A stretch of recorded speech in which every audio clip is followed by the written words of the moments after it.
Guys, good morning, જય શ્રી કૃષ્ણ. કેમ છો બધા? મજામાં જ હશો, કેમ કે આપણા બ્લોગ જોતા હોય મજામાં જ હોય છે.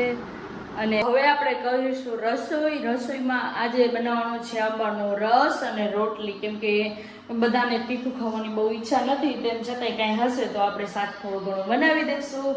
બનાવી લઈએ પછી ભગવાનને આપી દઈએ.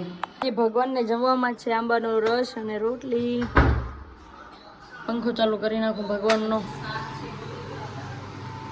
આજે શાક ડુંગળીનું હતું તો શાક નથી દેવું, ખાલી આંબાનો રસ અને રોટલી દીધો છે, કેમ કે ડુંગળી લસણવાળું ભગવાનને ના આપી શકીએ.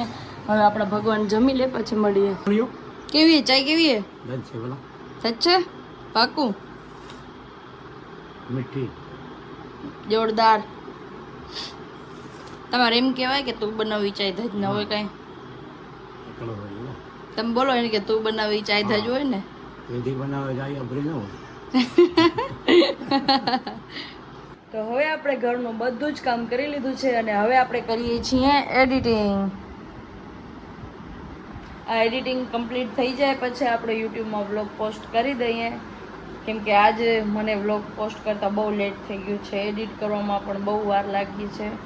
175 ક્લિપ્સ હતી, એ બધું એક પછી એક એડિટ કરી એમાં બહુ વાર લાગી ગયું.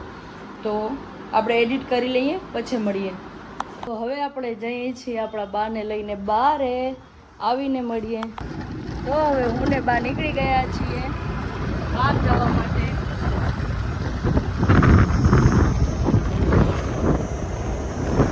2 hours later.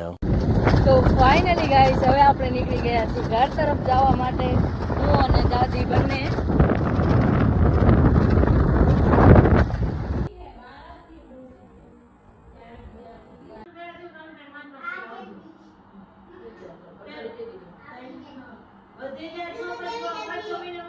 તો આજનો વ્લોગ આપણે અહીંયા જ એન્ડ કરીએ છીએ. જય શ્રી કૃષ્ણ. ફરી મળીએ એક નવા વ્લોગમાં.